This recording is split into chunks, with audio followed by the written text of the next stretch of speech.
Okay, everyone, welcome to part 3 of DSP versus the Internet, episode 74. Let's continue on with the Ultra Member submissions. This is Tatsunoko versus Capcom. This is the versus game I never played. Came out in an era when I was getting back into console video games, and I was kind of like phasing out of fighting games. It was right before I had started on YouTube, basically, and I didn't play it because I didn't know what Tatsunoko was. This game was not huge in the United States, by the way. It was much more popular in Japan. Let's just learn a little bit about it. I don't think we'll watch the whole 12 minutes, but let's see. One thing that's common in the world of fighting games is the concept of a crossover. Whether it's two gaming companies like with Capcom versus SNK, a gaming company and a media empire from another continent like with Marvel versus Capcom, or a crossover where pretty much everything goes, having a fighting game where anyone from your favorite franchises can interact and battle it out sounds awesome. The whole idea of a crossover is that you take two or more well-known existing franchises, dump them together, and then watch the money come in. Unless your name is Marvel vs. Capcom Infinite. But the point is that crossovers can be incredibly hype-inducing. Unless you don't know about one half of the crossover, which leads me to the criminally underrated 2010 Capcom tag team fighting game, Tatsunoko vs. Capcom Ultimate All-Stars. Featuring a cast of fan-favorite characters such as Ryu, Chun-Li, Mega Man Volnut, Frank West, Beautiful Joe, and more, join them as they battle against classic anime characters like Ken the Eagle, Jun the Swan, Gold Lighten, Doronjo. Okay, it's safe to say that these characters aren't well known to the common person outside of Japan. Hell, I had no idea who any of these characters were until I played this game. I still don't know who they are. And the game's been out for 14 years, and I still don't know who these characters are. I did some research as a kid a long time ago, so I don't blame you if you don't recognize them. However, even though the Tatsunoko characters aren't mainstream over here in the West, don't let that turn you away from trying this game out, because it's fast, ferocious, and awesome. There are lots of things to cover with Tatsunoko vs. Capcom, but let's start at the beginning and answer this. It's just so odd because it came out, because Derek just said it came out in 2008 in arcades in Japan. I knew of it then.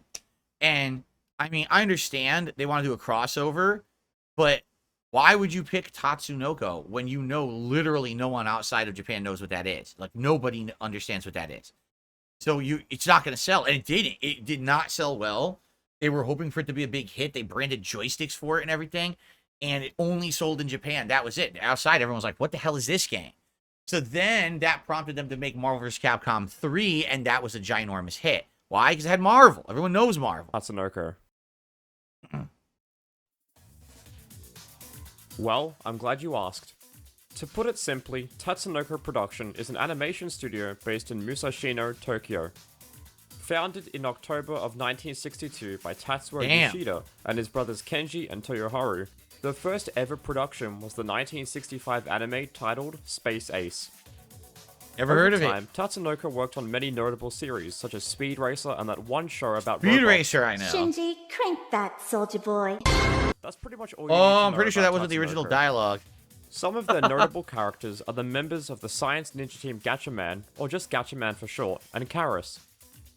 Other characters like Go Mifune, aka Speed Racer, and the Samurai Pizza Cats are also known around the world, but Samurai Pizza Cats was syndicated and was on in the mornings in the late 80s, early 90s. I remember seeing about Samurai Pizza Cats, but the reason that they became popular was because of Ninja Turtles. Get it? Pizza, Samurai, Ninja Turtle. Yeah, that's why they became popular. Unfortunately, they don't make an appearance in-game. While Tatsunoko might not be very popular to the general game or anime fans outside of Japan, inside of Japan, they're huge. Often considered to be one of the most influential anime companies of all time, Tatsunoko IPs are often adapted into films in Japan, such as the live-action Gatchaman and Yatterman, directed by Takashi Miike of all people.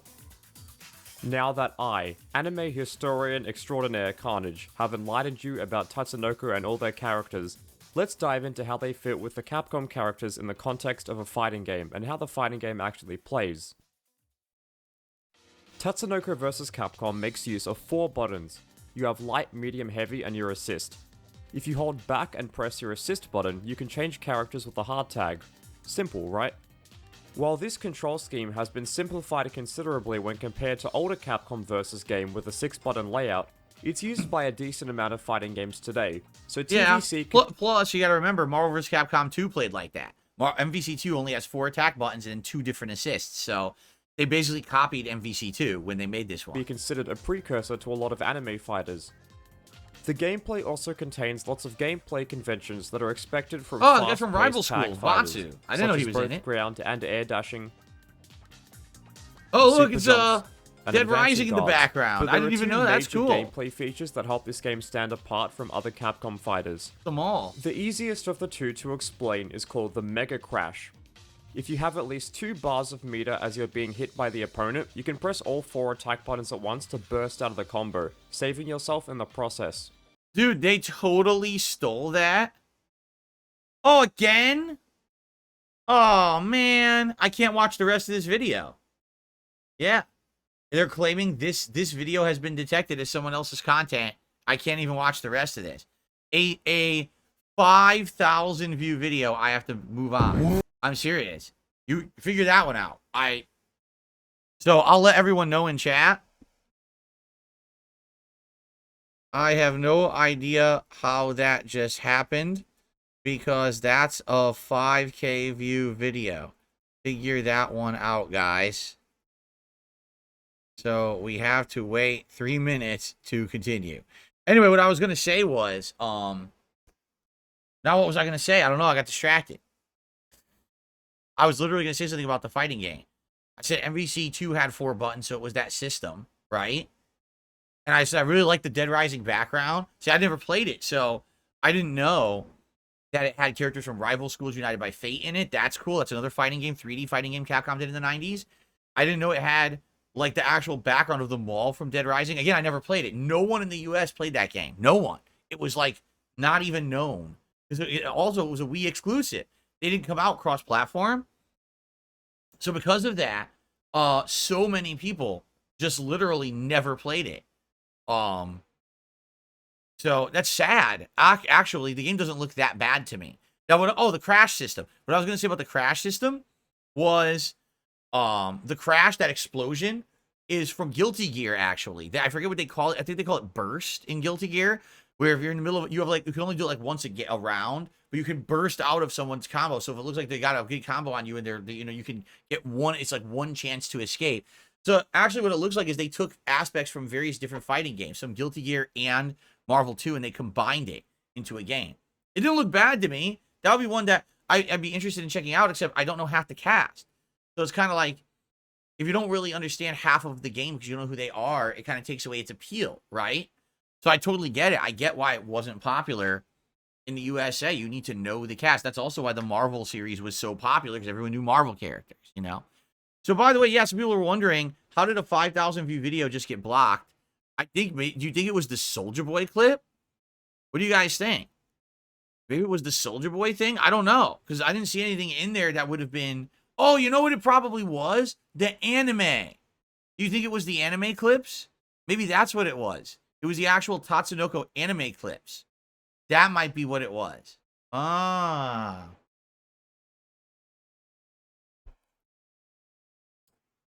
Damn. Well, we can't chance keep watching it. Sorry, whoever submitted that. Sorry, I guess we got to submit stuff without anime clips. All right, let's continue. The worst Elden Ring player of all time. Tarnished. I have waited millennia to find one worthy of me. Our duel shall ring down the ages. Huh? Ah, but of course. I should have known you couldn't be defeated so easily. Let us duel again. Oh, fuck, it's Kai Cenat. Alright, that's okay. You can't possibly be as bad as everyone says.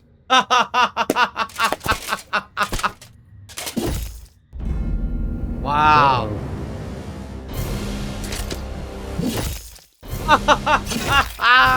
Is he really bad?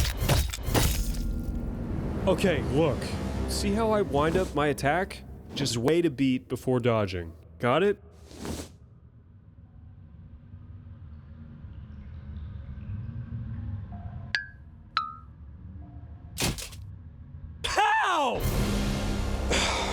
Okay, look. I'm not meant to do this, but, how about I just miss on purpose? You rolled into it. Listen, Kai, I can't keep doing this, man. I heard the stories. 433 tries to beat Melania. And then they say you only won because you drove her to insanity. Please don't take my mind from me, Kai. I want to die with dignity. Look, on guard. Attack me and I'll just let it happen. No! What are you doing? Okay, it's clear you're mentally challenged. I'll just do it myself. Yo, did we got slain? Hey, yo, chat, he killed himself. Hell no, we gotta earn this, chat. He's reloading? He reloads. That's the best. He reloads. That's the best. Fuck this game! Can't they just make an easy mode already? God, this is such bullshit! Really? Really? You're still gonna try to defeat me? No! If I'm gonna suffer, So will you! Huh?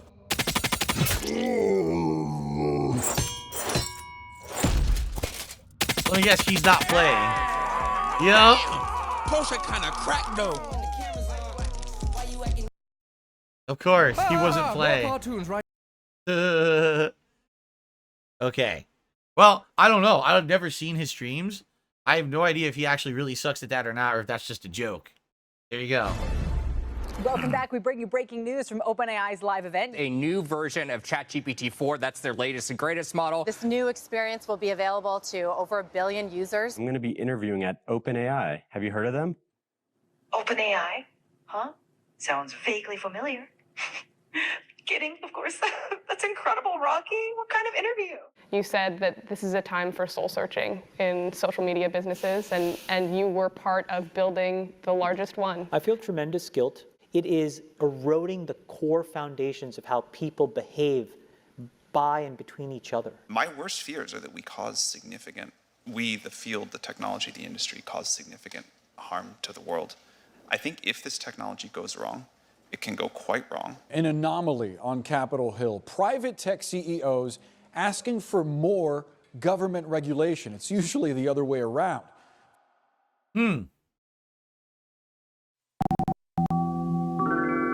AI killed the internet.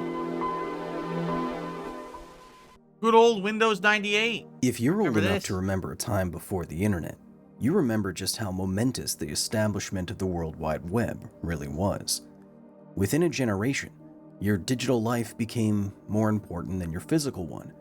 Your digital reputation was all that mattered. But then, around 8 years ago, the internet died.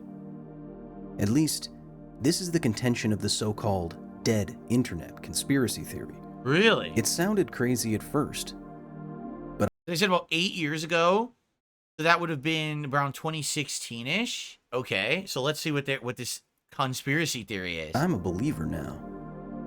The killer? Artificial intelligence.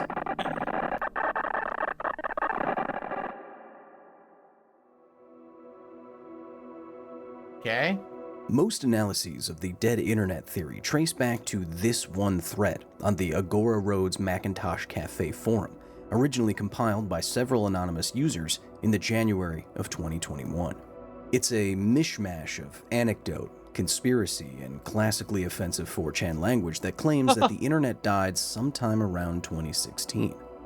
Its most bombastic claim is that, quote, the US government is engaging in an artificial intelligence-powered gaslighting of the entire world population. Correct. So guys, just so you know, none of you are real. This entire time, I've never really had a following. I was only just talking to bots. It's true. Right now, the 246 of you that it says are on stream are actually all bot accounts, just so you know. You might not realize this. You are a robot sitting there watching me right now. So open up your head like the movie, the Arnold Schwarzenegger movie, where the head opens up and goes like this, and there's someone else inside the face or whatever. Remember that movie? I can't remember what it was. The Arnold Schwarzenegger movie where he was in space or whatever. That's right. You're all bots. None of you are real. Every streamer is a government agent. Yes. There you go. Oh, good lord. End quote. The method? AI-powered bots that have subtly subverted and steered culture towards nefarious Total ends. Recall. Yes, it's like Total Recall. It would be impossible to validate the most paranoid claims in the post, but others now seem obviously, viscerally true. The internet does feel empty now, doesn't it? Dead. Nothing to see. Nothing to do. The internet may seem gigantic, but it's like a hot air balloon. Nothing inside. No, it's because it became, okay, in the 1990s, right? When the internet first launched as a mainstream thing, you would dial up internet to go to AOL or any of these other dial-up services. You essentially had human contact without being physically with a human. Before then, you either had the phone or you had mail, but there was no other way to have human contact, right? You had to be there in person. So when this launched, it felt like a weird and different kind of experience, right? It really did.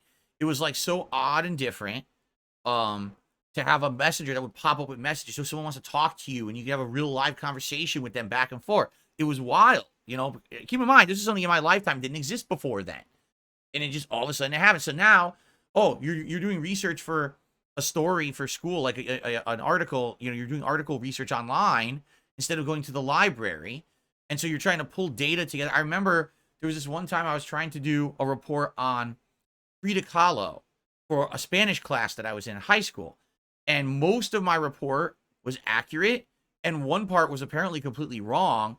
And when the teacher asked me, well, you know, where did you get this from? I gave her the website and she looked it up herself. She's like, yeah, this is all wrong. This is some crazy conspiracy theorist made stuff up about Frida Kahlo and put it on the internet and acted like it was factual when it wasn't.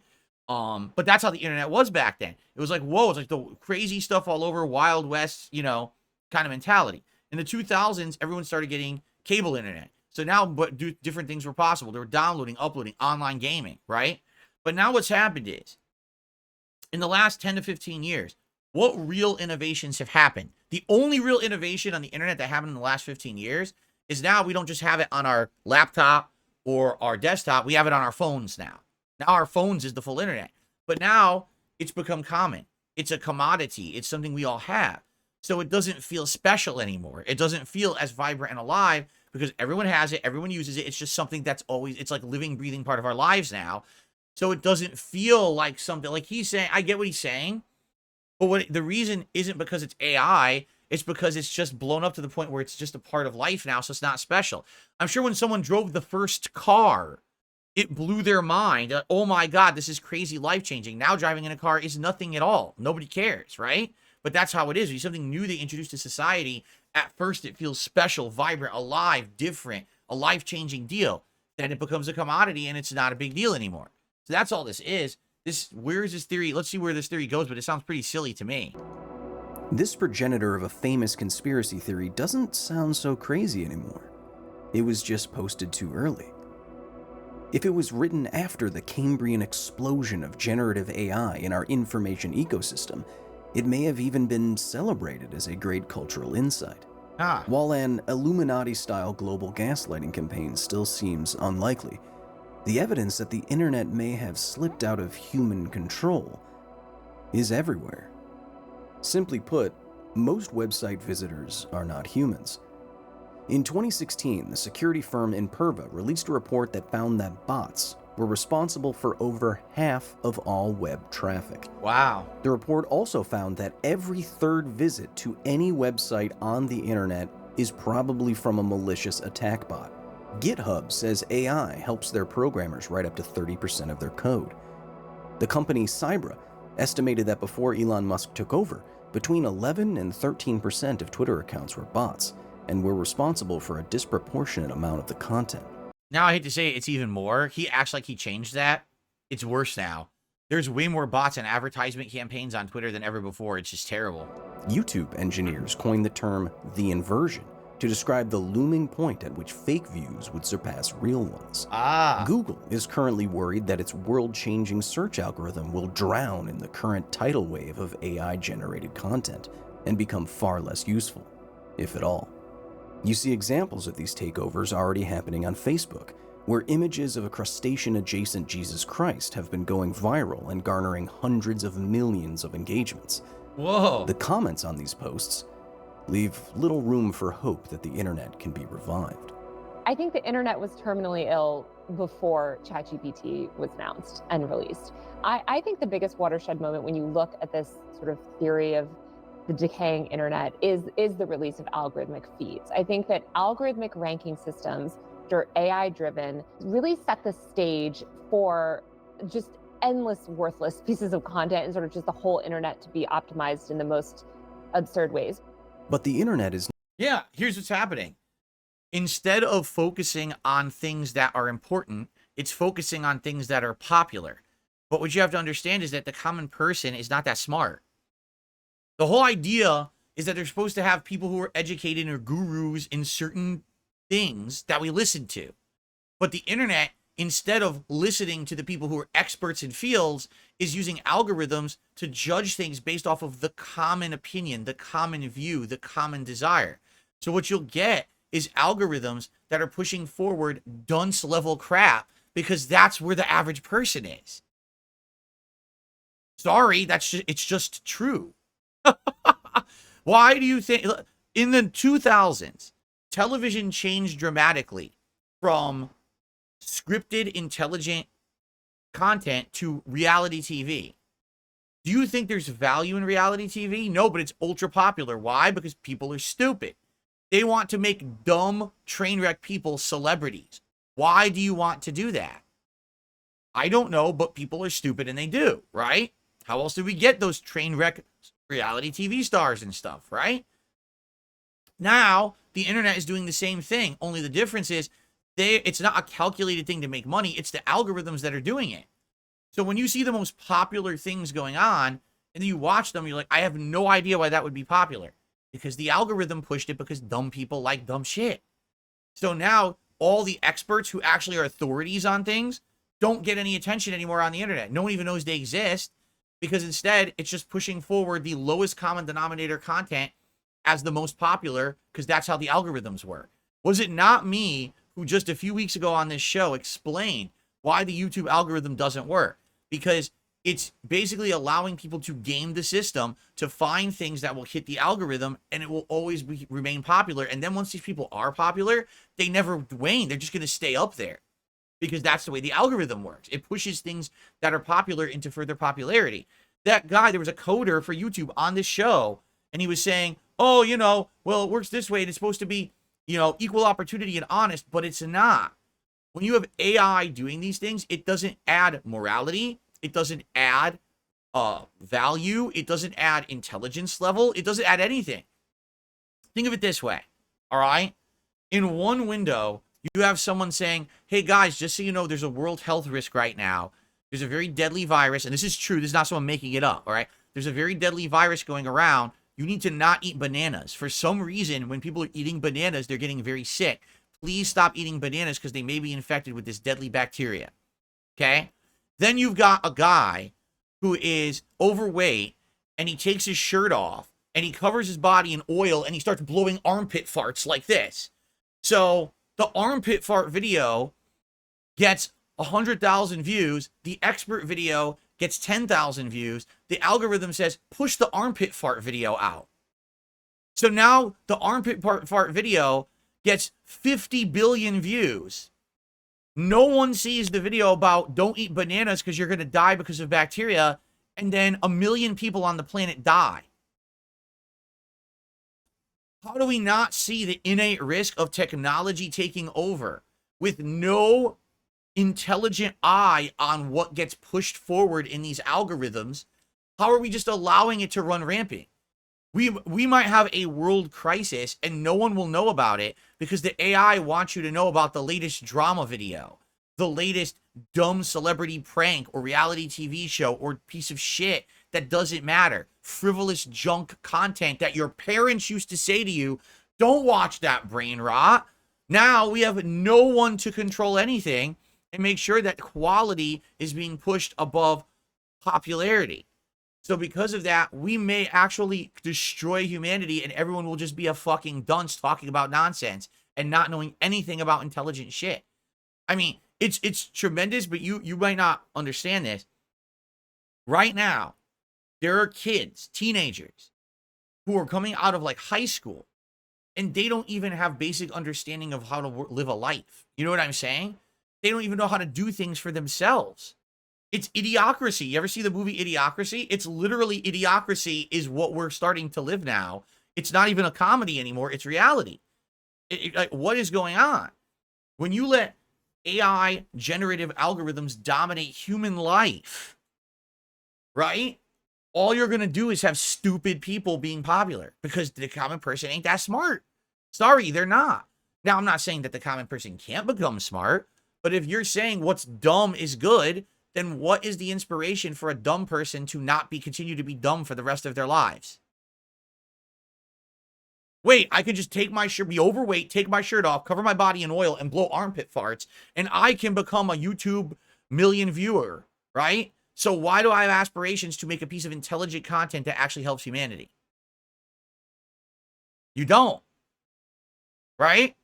All right. Anyway, so there you go. I mean, I don't think we really need to keep going here. I think we got out of this video what we wanted to get out of it, right? I think we've seen the point is that, yes, the internet is degrading and getting worse and worse and worse.